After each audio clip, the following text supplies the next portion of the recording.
최근 여론조사를 보면 국민의힘은 상승세, 민주당은 하락세죠. 정치부 민지숙 기자와 자세히 분석해 보겠습니다. 어서 오십시오.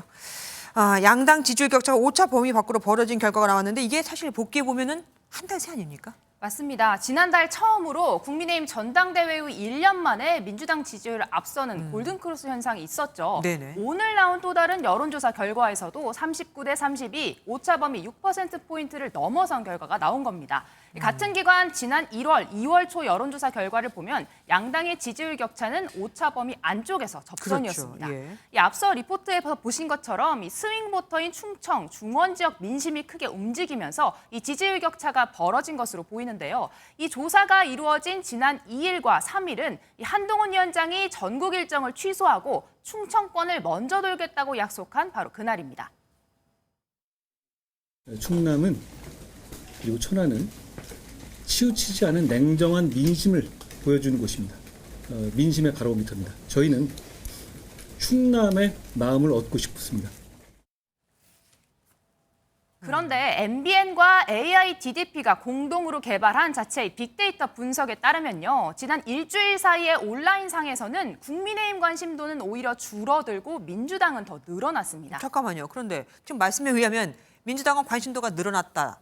근데 지지율은 떨어진 건 이거 어떻게 된 겁니까? 네, 해석이 필요한 상황인데요. 네. 민주당과 관련된 정치 이슈, 관심도 검색은 더 늘었지만 그게 부정적인 관심이었다는 것을 알 수 있습니다. 네. 실제 검색 키워드 성격을 보시면요. 국민의힘의 경우 긍정 감성이 더 많이 늘었고 민주당은 부정적인 감성어가 더 많이 늘었습니다. 그럼 어떤 이슈가 민주당에 그렇게 부정적이었습니까? 네, 최근 공천 파동으로 민주당 떠들썩했었죠. 네. 실시간 이 부정 키워드에도 반영이 됐습니다. 이 최근 공천 과정에서 여러 현역 의원들이 탈당하고 단식 농성을 벌이면서 이 범진보 진영이 갈라지는 모습에 지지층의 호감도가 떨어진 것을 알 수 있습니다. 네. 민주당과 관련된 긍정 키워드로도 해석해 볼 수 있는데요. 선거 연합, 민주개혁, 진보와 같이 이 범진보 세력이 하나로 뭉치는 모습에서 유권자들은 긍정적인 느낌을 받는다는 걸 알 수 있습니다. 네. 하지만 지난 한 달 사이에요. 민주당에서 두 개의 새로운 정당이 갈라져 나오면서 이런 긍정적인 기대가 부정적인 요소로 작용한 걸 알 수 있습니다.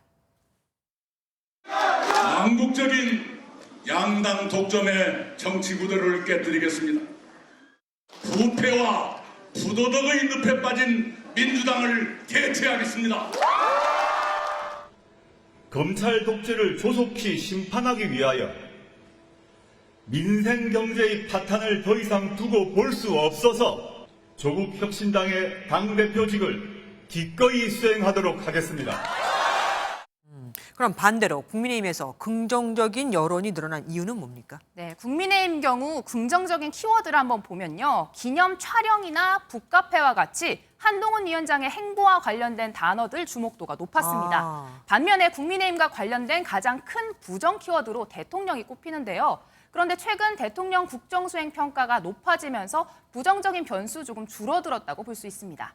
그러면은 국민의힘한테 유리한 판세가 계속 이어질까요? 네, 제가 드리고 싶은 말씀은 선거까지 시간이 아직 많이 남았다는 겁니다. 이 최대의 부정 이슈였던 이 공천 작업이 마무리되면서 이제부터 민주당 지지율 더 오를 가능성이 점쳐집니다. 오늘 발표된 이 또 다른 여론조사 결과에서는요, 최근 민주당이 국민의힘을 더 앞서는 이런 상반된 결과가 나오기도 했거든요.